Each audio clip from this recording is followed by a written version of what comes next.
الأم كلمة من حرفين، بس بيسألوك شو لغتك الأم؟ يمكن لأن كل اللغة أم، ويمكن لأن كل أحرف الأبجدية مجتمعة بتصلح للغزل وللهجاء وللحكم بس ما بتوصف الأم. فيك تقول ست الحبايب، أمي يا ملاكي، وتحكي عن خبز أمي وقهوة أمي والجنة اللي تحت أقدام الأمهات، كله صح. بس أمي ما بتلبق فيها كلمات الوصف، لأن السبب لفعل. أنا بنجح لأكبر بعينها ولكبر لها قلبها، وإلا ما بيعني لي النجاح. أنا بقيس فرحي بابتسامتها، وإلا ما في فرح. أنا بتقلق لتكون فخورة، وإلا مش محرز الحياة.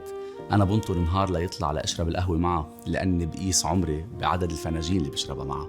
معها بتحس إنه دايما مقصر، عيونك ما بتشبع منها، كل ساعات العالم ما بتكفي معها، إيدين اتنين ما بيكفوا لتحتضنها، قلب واحد ما بيكفي ليتسع لإلها، وحواسك الخمسة ما بتكفي لتستوعب شو يعني أم. الله أرسل أنبياءه ورسله وأعطاهم معجزات لنتعرف نحن عليه ونآمن فيه. أنا كان